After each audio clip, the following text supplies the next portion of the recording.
Hello, and welcome to Understanding English Language Learner Policy. My name is Natali Menino, a Senior ELL Compliance and Performance Specialist at the Brooklyn North Borough Citywide Office. This session was created in collaboration with my colleague and fellow Senior ELL Compliance and Performance Specialist Tatiana Ulubabova. This webinar was created specifically for parents of English language learners to inform them of the mandated services English language learners should receive. Let's begin. This session will focus on the following. We will spend the majority of the session on ELL identification. This includes the completion of the Home Language Identification Survey and the individual interview, the nice-to-tell administration if the student is determined to be eligible, written notification of the student's ELL identification status, the parent orientation, and the student's placement into an ELL program. We will also go into the New York State English as a Second Language Achievement Test, also known as the NYSESLAT, ways the school can keep parents informed, and additional resources. Let's begin. Here we have our objective for today's session. Participants will become familiar with opportunities for services regarding the education of English language learners. We will begin with the information parents will see upon their entry into a New York City school or DOE facility.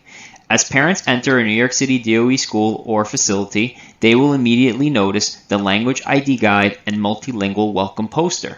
Translation services in a parent's preferred language are provided to each parent. Translation services are provided by staff at the New York City DOE facility or over the phone through the New York City DOE Translation and Interpretation Unit.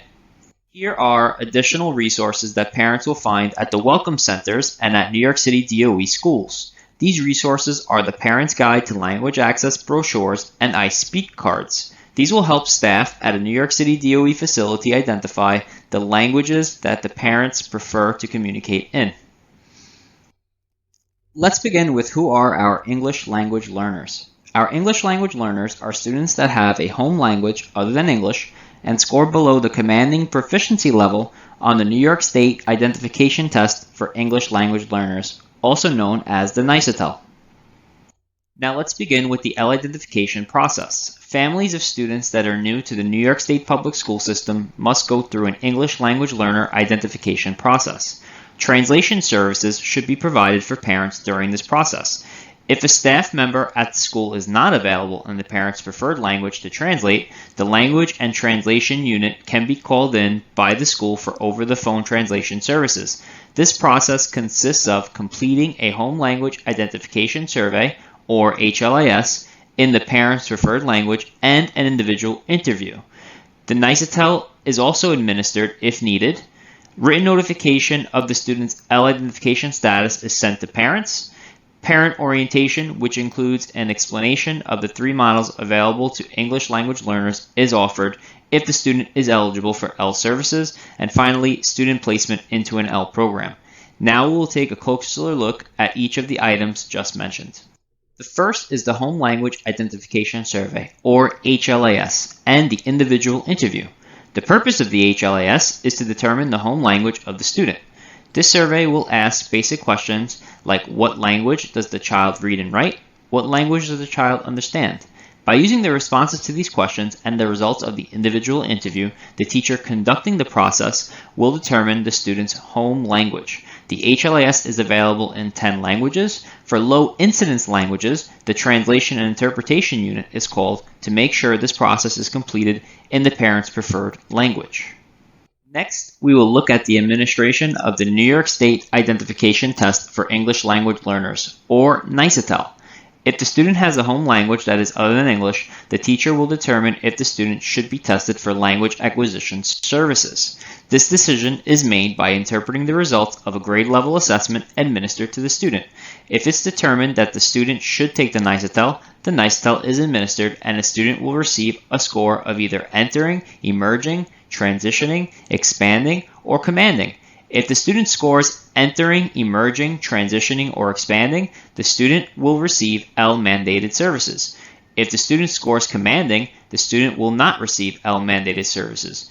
If the student is entering the New York State public school system for the first time in grades K to 12 and has an IEP from another state, from a private school in New York State, or from an early childhood facility, the language proficiency team will determine if the student should be tested for language acquisition services. Mandated ELL services consist of the number of minutes students are instructed by a licensed ELL teacher. There are two types of mandated minutes. The first type is standalone. This means the student will receive instruction from a licensed ELL teacher only. The second type is integrated ELL/content area. These minutes are provided either by one teacher that is licensed in both ELL and a content area, or by one teacher licensed ELL and another teacher licensed in a content area. If it is the latter, the teachers will be providing instruction collaboratively in the same classroom. The number of mandated ELL minutes and type of minutes English language learners receive are determined by their proficiency level. For example, a student that is entering in grades K to 8 will receive a total of 360 minutes of service weekly. 180 minutes will be standalone and 180 minutes will be integrated ELL/ELA. Each proficiency level must receive a certain amount of total minutes weekly and a certain amount of minutes within each type. Once the NICETEL is administered, parents must receive written notification of the results in their preferred language within 5 school days. Parents will receive an entitlement letter if the students are entitled to receive mandated ELL services, or they will receive a non-entitlement letter if they are not entitled to receive mandated ELL services. Once the parent is informed of the student's status as an English language learner, they will receive an invitation to a parent orientation. The purpose of this parent orientation is to introduce parents to the 3 program models available for English language learners. These models are English as a New Language, or ENL, Transitional Bilingual Education, or TBE, and Dual Language, or DL. Parents will watch a video that explains the goals, the allocation of language during each of the program models, and instructional expectations. The default placement is bilingual if a program is available in the student's home language. At the end of the parent orientation, parents will be asked to complete an ELL parent survey and program agreement form indicating the program they agreed to place their child into. Parents also have the option to an ELL transfer if the current school does not have the program model the parent agrees to place the student into. If an ELL transfer is pursued, the current school must service the student in the program model that is available at the school. There are 2 types of bilingual programs offered by New York City. These programs are Transitional Bilingual Education, or TBE, and Dual Language, or DL. These programs differ in both goals of the program and student population. Students placed in a bilingual program will receive the services mentioned previously, plus content areas offered bilingually.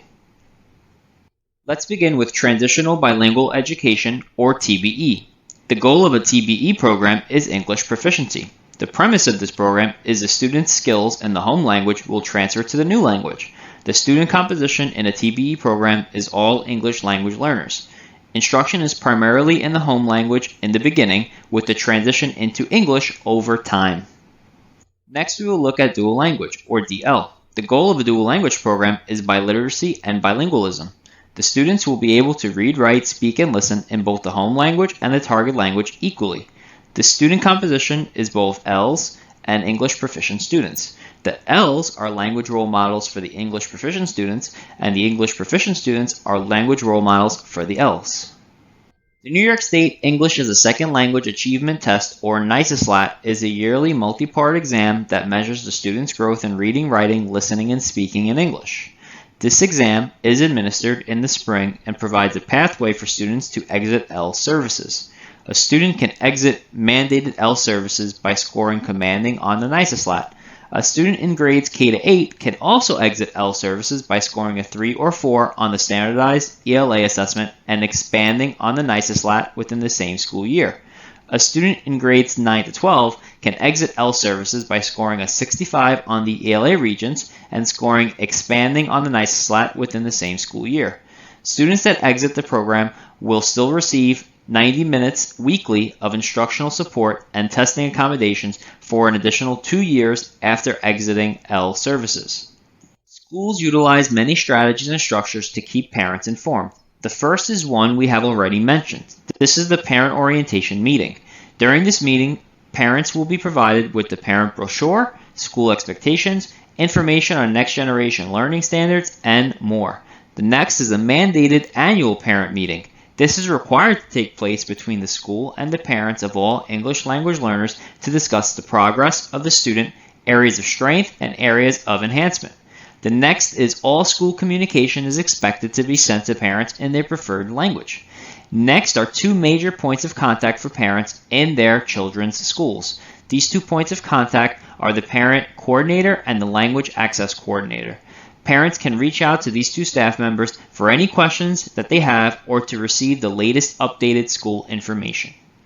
Families that have enrolled their children into the New York City DOE public school system for the first time and have opted into remote learning as their learning preference have the option to complete the provisional ELL identification process virtually. It's important to note that provisional ELL identification is temporary and must be fully completed upon the student's return to in-person learning. This includes the formal completion of the HLIS, including parent signatures and the administration of the NICETEL. Provisional ELL identification includes the following: determination of a provisional home language, completion of the NICETEL waiver, and completion of the parent orientation.